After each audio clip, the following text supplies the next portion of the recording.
Halo sobat semua, selamat datang kembali di channel novel kita. Sebelum kita lanjutkan ceritanya ini, ayo jangan lupa subscribe, like, komen, share, dan nyalakan lonceng notifikasinya agar mendapatkan notifikasi video terbaru ketika Mimin upload videonya.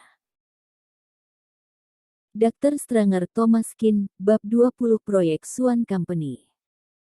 Begitu selesai berbicara, Thomas Kin menghubungi Juan Wang. Setelah perbincangan singkat, dia pun langsung memutuskan panggilannya. Seolah-olah pihak lawannya hanyalah orang biasa. Melihat sikap Thomas Kin yang begitu enteng, semuanya pun semakin tidak percaya. Andi Jin mendengus, "Hei kamu, untuk apa kamu berpura-pura seperti itu? Kamu pikir hanya dengan satu panggilan yang tadi kamu lakukan itu akan membuat helikopter terbang kemari? Jika helikopter tidak datang kemari, apakah kita harus terus menemani kamu di sini?"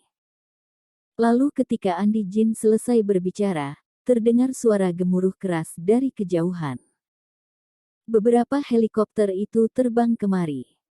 Seketika semua orang pun merasa sangat terkejut. Lydia Wang dan Melissa Zhu membesarkan matanya begitu melihat beberapa helikopter itu terbang kemari. Datang. Benar-benar datang. Hanya panggilan yang dilakukan Thomas Kin baru saja benar-benar membuat helikopter datang kemari. Di saat semuanya sedang tercengang, ponsel Andi Jin tiba-tiba berbunyi. "Halo ayah. Apa? Ayah datang menjemput aku. Rupanya itu kamu. Baik, aku akan segera keluar." Setelah Andi Jin mendapatkan panggilan, ekspresinya pun berubah. "Mengagetkan saja, aku kira kamu benar-benar memanggil helikopter kemari. Rupanya ayahku yang datang menjemput aku." Lydia Wang juga menghembuskan nafas dengan lega. Dia juga terkejut akan kedatangan beberapa helikopter ini, rupanya ayah dari Tuan Muda Jin. "Kakak Jin datang. Aku harus berterima kasih kepadanya karena dia sudah menolong aku." Andi Jin berkata, "Bibi Wang tidak perlu sungkan, kedepannya kita adalah satu keluarga. Hari ini sepertinya ayahku memiliki urusan lain, kami akan datang lagi pada lain hari." Nada bicara sang ayah terdengar tidak baik, sehingga Andi Jin tidak berniat tinggal lebih lama. "Baik, hati-hati di jalan Tuan Muda Jin." Setelah menatap kepergian Andi Jin, masih tersisa tatapan kagum pada mata Lydia Wang. "Lihatlah, dia adalah orang yang hebat, hanya dalam waktu singkat saja dia dapat membuat hal besar seperti itu. Melissa, kamu lihat tidak bahwa dia adalah tempatmu untuk berpulang yang baik? Kamu jangan memikirkan yang tidak-tidak lagi." Setelah selesai berbicara, Lydia Wang melototi sekilas ke arah Thomas Kin. "Setelah bekerja di luar bertahun-tahun, kamu bahkan sudah dapat beromong besar. Aku tidak akan menyalahkanmu jika kamu tidak membantu aku karena kamu memang tidak memiliki kemampuan seperti itu. Akan tetapi kamu tidak seharusnya berbohong, aku sangat kecewa terhadapmu."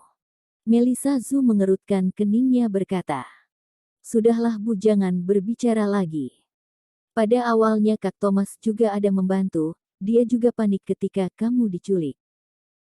Melissa Zhu juga tidak percaya Thomas Kin yang membantu mereka, hanya saja dia tidak suka mendengar ibunya menjelekkan Kak Thomas. Lydia Wang memutar matanya dan langsung berjalan masuk ke dalam rumah. Thomas Kin menggelengkan kepalanya dengan tidak berdaya. Pada awalnya Melissa sekeluarga merupakan orang yang baik. Dulu ketika keluarga Kin masih berada di masa kejayaannya, Bibi Wang ini bersikap begitu hangat dibanding siapapun, tetapi sekarang ketika keluarga Kin sudah tidak ada, tidak menyangka dia akan menjadi seperti ini.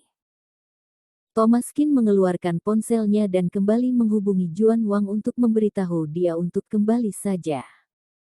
Lagi pula dia membantu mereka bukan agar mereka berterima kasih kepadanya.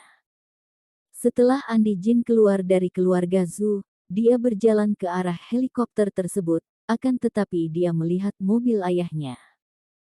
Andi Jin sedikit kebingungan. "Ayah, mengapa kamu berada di dalam mobil?" Elian Jin mengerutkan keningnya dan ekspresinya terlihat tertekan. Omong kosong, jika aku tidak berada di mobil, maka aku harus berada di mana? Andi Jin kebingungan. Dia menunjuk ke arah helikopter yang sedang terbang di atas dan berkata, "Bukannya kamu seharusnya berada di dalam helikopter?" Elian Jin mengerutkan keningnya dan langsung memukul kepala bagian belakang Andi Jin. "Apa yang sedang kamu katakan? Itu adalah helikopter, apakah aku memiliki hak untuk menggerakkan itu?" Andi Jin tertegun. "Ayah, bukan kamu yang menggerakkan helikopter menolong Bibi Wang. Aku sedang ingin membicarakan hal ini kepadamu. Aku tidak membantumu dalam masalah ini, Geriki tidak memberikan aku kesempatan akan itu. Kamu juga tidak perlu ikut campur dalam masalah ini, kita tidak dapat menanggung amarah keluarga Ki." Andi Jin tertegun, bukan ayahnya yang membantunya. Lalu dari mana asal helikopter yang dia lihat itu? Lydia Wang menahan begitu banyak amarah begitu pulang. Alasan utamanya itu karena mereka berdua diusir dari keluarga Zhu. Saat-saat Tuan Besar jatuh sakit, bisa-bisanya terjadi hal seperti ini. Semua ini karena Thomas Qin. Sebenarnya apa yang sedang kalian lakukan? Saat ini ayah berbaring di rumah sakit, tentu saja kakak yang menjadi kepala keluarga, apakah kalian tidak tahu hal semudah itu? Bahkan kalian berselisih dengan kakak di saat-saat seperti ini, hingga diusir dari keluarga Zhu. Ucapan Lydia Wang sama sekali tidak ada rasa sungkan sedikit pun. Bahkan Thomas Qin, Melissa Zhu dan Robin Zhu juga terkena ocehannya. Melissa Zhu juga merasa tidak berdaya. "Ibu, memangnya apa yang dapat kita lakukan jika paman mengusir kita? Mereka yang memojokkan aku. Aku tidak mungkin memberikan proyek Suan Company kepada dia." Lydia Wang mendengus, "Kamu itu masih terlalu muda, pandanganmu masih pendek. Berapa banyak kontak dan mitra bisnis yang telah dikumpulkan oleh keluarga Zhu selama bertahun-tahun. Begitu banyak sumber daya yang menguntungkan, kamu tidak mungkin membuangnya begitu saja, bukan? Mari kita cari kesempatan untuk meminta maaf kepada paman kamu dan memintanya untuk mengizinkan kami kembali ke keluarga Zhu." Thomas Qin berkata, "Tidak ada keperluan seperti itu, Gael Zhu dan keluarganya juga tidak dapat hidup lama lagi." Emosi Lydia Wang semakin meningkat begitu mendengar ucapan Thomas Qin. "Apakah kamu masih memiliki hati nurani? Keluargamu sudah runtuh, tentu saja kamu sudah tidak takut apa-apa lagi. Sedangkan kami yang awalnya menjalani hidup dengan baik, tetapi sejak kedatangan kamu, kami sekeluarga diusir keluar dan kamu masih berani-beraninya berbicara seperti itu di sini." Melissa Zhu bergegas berkata, "Ibu, kamu jangan berbicara seperti itu. Kita sekeluarga diusir itu tidak memiliki hubungan dengan Kak Thomas. Mengapa tidak ada hubungan dengan dia? Kamu ini telah ditipu oleh dia, tunggu ketika kamu kehilangan segalanya, aku ingin lihat apakah kamu menangis atau tidak." Pada saat ini, ponsel Thomas Qin berdering, Axel Sun yang menghubungi dia. "Mengenai masalah renovasi pemakaman, aku sudah menghubungi 3 keluarga besar. Saat ini aku sedang bersama Weston Meng. Bagaimana jika kita makan bersama?" Axel Sun bertanya. "Aku di rumah keluarga Zhu, baiklah." Setelah memutuskan panggilan, Axel Sun berbicara kepada Weston Meng yang berada di sampingnya berkata, "Kakak sepenguruan mengiyakannya dengan terpaksa. Dia berkata dia sedang berada di rumah keluarga Zhu, jangan-jangan ada masalah." Weston Meng berkata, "Keluarga Zhu dan kakak sepenguruan sepertinya memiliki hubungan yang dekat, kalau begitu ajak mereka makan bersama saja."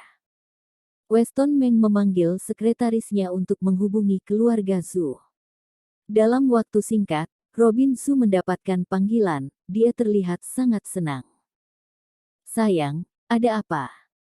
Sekretaris Direktur Weston Meng dari perusahaan besar Meng menelepon aku dan mengatakan bahwa Direktur Meng ingin menraktir kita keluarga Zhu untuk makan. Lydia Wang merasa sangat senang. Baguslah, ini benar-benar merupakan suatu hal yang baik. Cepat ganti pakaian, kita harus bergegas agar beliau tidak menunggu lama. Setelah selesai berbicara, Lydia Wang melirik sekilas ke arah Thomas Qin dan berkata, "Kamu tidak perlu pergi karena kamu hanya orang luar, nanti kami akan membungkus makanan pulang untukmu." Bersambung.